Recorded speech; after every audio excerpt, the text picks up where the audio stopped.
Welcome to the Octopod.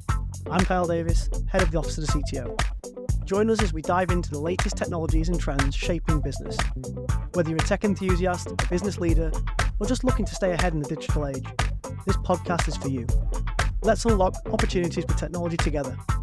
Let's jump in. Hi everyone, welcome back to my Hybrid Trends podcast. This time I'm joined by Ihab, AI and Emerging Tech Partner Officer at Dell. Ihab, do you want to just introduce yourself to everyone? Hi Rob, hi everyone. So my name is Ihab Ghazzawi. I've been at Dell for about 6 years. My role is, like you said, EMEA AI and Emerging Technologies Partner Officer. Ready to talk about anything AI, cloud, Dell Automation Platform, and so on. Excellent, thanks Ihab. And as we've just kind of said there, we are going to be talking around the hybrid cloud as a whole in this series. Yeah. And actually we've got 3 episodes for everyone to come. First one around multi-cloud optimization, which is what we're going to be talking about today. And follow-up ones around why do AI projects fail. And one that I'm really interested in is the Dell AI Factory in 10 minutes, which I think is going to be a fantastic... Looking forward to it, my friend. Exactly, yeah. So let's dive into this episode, and we're talking here about multi-cloud optimization. I mean, that's quite a broad topic. It could mean a lot of things to a lot of people. So Ihab, from your view, how do you frame that? What does it mean to you when we talk about multi-cloud optimization? I love your question. I love the way we're starting this podcast as well, Rob. So look, companies there's shadow IT. There's mergers and acquisitions. There's different teams choosing different clouds. Oh, can we spin up a VM there? Can we spin up a VM in another hyperscaler? That's not a strategy, is it? So at Dell, we talk about multi-cloud by design, not by accident. And if you don't design it properly, based on the workload, the result is sprawl. It's a mess. It's chaos. Different tools, inconsistent security policies, multiple copies of the same data, idle instances that you're being charged for in the hyperscalers, for example. And it's just losing control. So multi-cloud optimization, in my view, is less about more clouds and more about getting control. It's about putting each workload and each data set in the right optimal place. Would you agree with that, Rob? I would indeed. And it's quite interesting how you frame that, because we have a concept that we call right workload, right platform. Excellent. And we talk about the sort of evolution of that traditional edge, core and cloud operating model. And actually, to your point, run things where they deliver the best business value, not where the trend or the hype says they should be. And I think organizations need to really focus on, like you say, that operational simplicity at the end of the day. We say that cloud is not a location, it's an operating model. Yeah? 100%. Yeah. And our multi-cloud by design is exactly what you just said, man. How do we help our customers build a consistent data and infrastructure platform that spans on-prem, colo, hyperscaler, public cloud, edge, instead of each separate silos in each cloud? And this is what our customers want, by the way, Rob. Yeah, they want clear visibility into cost, performance, risk, data location, governance, all of these things that your customers talk to you about as well, you know? And sometimes that's not easy. Our customers used to come, Rob, and they used to say to us, cloud first. And I'd smile and I'd say, okay, but not everything performs well in the cloud. Cost is a major issue. Security is a major issue. Control is a major issue. Why does everything have to go in the cloud? And this attitude of cloud or on-prem needs to change to cloud and on-prem. It's not this or that, it's this and that. Yeah. Yeah. 100%. There's massive value in both locations. You talk about an operating model, we talk about execution environments, locations to run workloads in that have the best value for the organization. And we've seen this over the years. We've seen the cloud-first companies then building out their hybrid models coming the other way. We've seen on-prem companies going cloud. It's not like you said that one is better than the other. It's about which one delivers the right value for the right workload at the right point in that company's history. But I think the other thing is how we get decision makers and leaders to understand that, and how we get them to build strategies that are consistent over time. Because the other problem we get is, well, CIO number 1 comes in and he's cloud first, and CIO number 2 comes in and he's all on-prem. Then CIO number 3 comes in and he's hybrid. But that's happened in what, like maybe 5 years? 100%. 3 different leaders with 3 different strategies. Now we've got a horrendous technical debt from 3 different lots of projects all running. It's like, we've got to get out of that. Almost like amnesia we get of forgetting what we did before, not learning from the future. 100%. Cloud computing came out when? What? How many years ago do you think? 10, 15? 15 at least now, yeah. And I remember when my mentors were telling me about it, they said, cloud computing, it's just using somebody else's computer. And that still resonates with me. I wonder whose computer are we using? Where is it? Who else uses it? Who has access to it? Who keeps the lights on?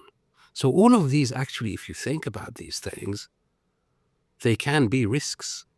Absolutely, in my mind, and in this day and age, everyone's talking about sovereign AI and sovereign workloads and everything that needs to be in-house. And on-prem was cool at some stage, and now it's cool again.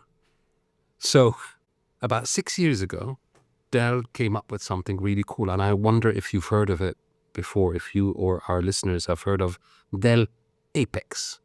Did you come across it? I know it well, yes. Oh, beautiful, beautiful, beautiful. This is one of our options to our customers. So it is an infrastructure as a service setup where our customers, in their data centers, in a co-location, in a colo facility, they can pick and choose from almost all our products. Okay?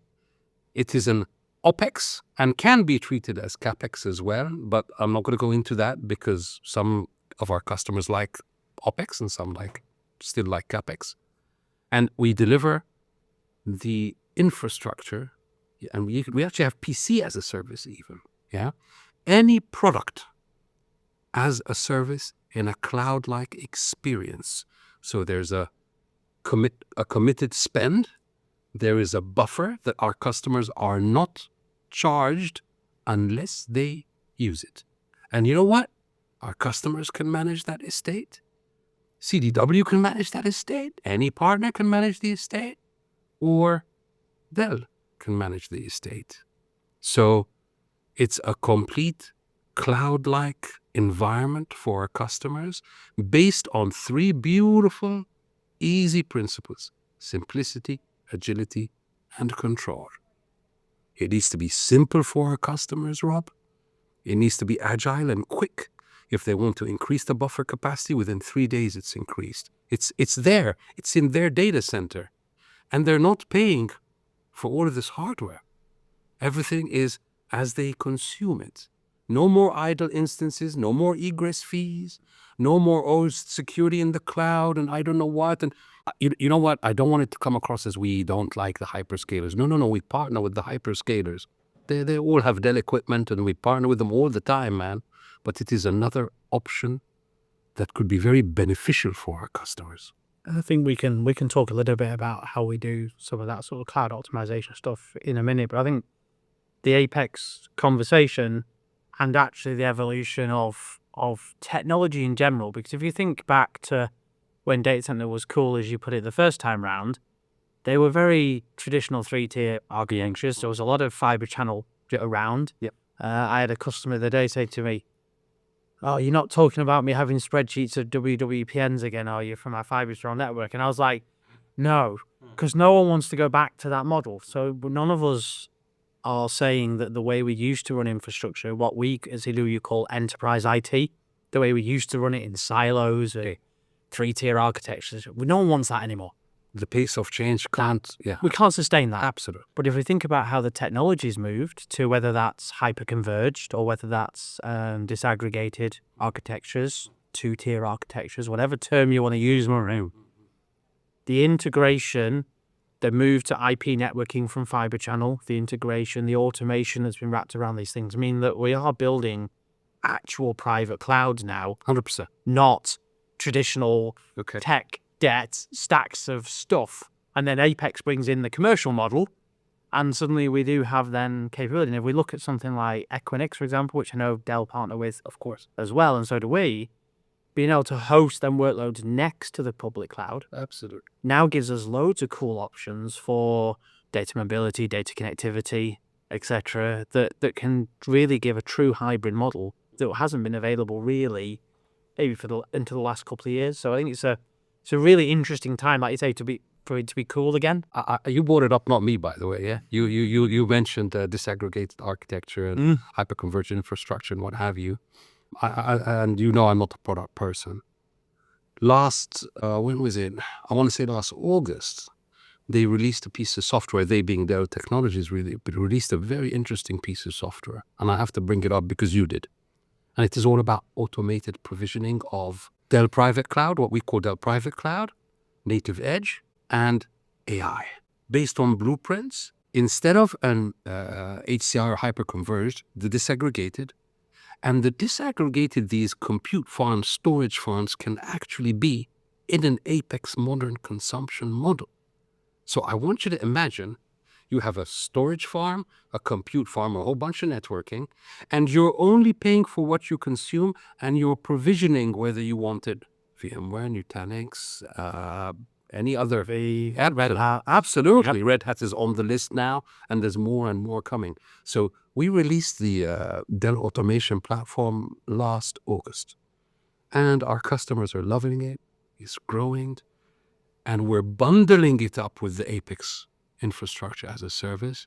Yeah. The ROI is fantastic. The control, the de-risking, the performance of the platforms, Flexibility and choice at the end of the day, though, isn't it? So it's, which is great. And I'm really looking forward to say I've really liked the sort of predefined elements of DAP. So apologies for the listeners. So Dell Automation Platform, or DAP as it gets called. Yes. I'm really quite excited for when we get access to the custom scripts, so we can start to build our own ecosystems of technologies and broaden the automation into not just the hardware stack, but the wider ecosystem. Because then truly we can build something pretty cool for provisioning at the click of a button, man. So we're talking about speed and innovation, and deploying without re-architecting. DevOps teams and data teams get these Kubernetes and AI-ready platforms and so on and so forth. So look, it's a great time for us with these technologies. I know the pace is quick. I know it's difficult to keep up, but we are here to make it easy for our customers. Indeed. So we've got balance, agility, control, true hybrid, where workloads can be run in multiple locations, options to help drive workload mobility to allow us to be truly multi-cloud, or multi and hybrid at the same time, and all in a really cool little portfolio of technology, I think, which is really nice.